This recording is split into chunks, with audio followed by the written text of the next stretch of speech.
સુરત શહેર તથા જિલ્લામાં છેલ્લા ઘણા સમયથી સાયબર ક્રાઇમના કિસ્સામાં સતત વધારો થઈ રહ્યો છે।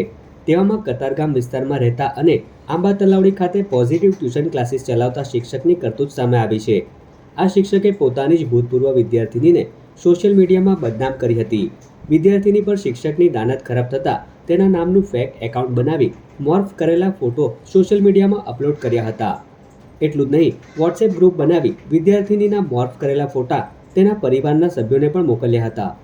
શિક્ષક ભાવેશની કરતૂતોથી પરેશાન થઈ વિદ્યાર્થિનીના પરિવારના સભ્યોએ સિંગણપોર પોલીસ મથકમાં ફરિયાદ નોંધાવી હતી। ત્યારે હાલ તો સોશિયલ મીડિયા પર ફેક એકાઉન્ટ બનાવી લોકોને બદનામ કરનાર લંપટ શિક્ષકની સાયબર ક્રાઇમ પોલીસે ધરપકડ કરી કાયદેસરની કાર્યવાહી હાથ ધરી છે। પછી પાછળથી 2023માં જે ભાઈ છે ભાવેશભાઈ વસોયા, તો એને છોકરીના નામનું એક ઇન્સ્ટાગ્રામ પર ફેક આઈડી બનાવીને પછી એમને હેરાનગતિ કરવાનું શરૂ કર્યું।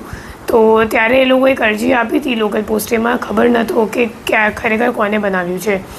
પછી હેરાન કરવાનું બંધ થઈ ગયું, તો એ લોકોએ પછી લાઇટલી લીધું।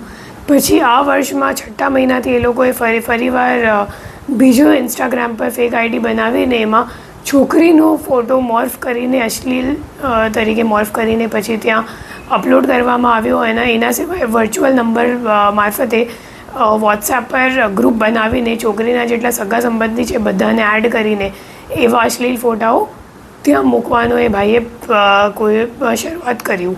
તો ત્યારે એ લોકો અહીંયા સાયબર સેલમાં આવ્યા અને અહીંયા FIR નોંધાઈ અને એના તપાસ દરમિયાન અમે લોકોએ જ્યારે તપાસ કરી તો ખબર પડી કે ખરેખર એમના જે અગાઉના જે ટ્યુશન ટીચર માસ્ટર હતા ભાવેશભાઈ વસોયા, એના પાછળનું આખી પ્રક્રિયા માસ્ટરમાઇન્ડ બધું એનું કર્યું છે। અને અત્યારે આરોપી અમે ઝડપી પાડ્યું છે અને આગે પણ તપાસ આમાં ચાલુ જ છે।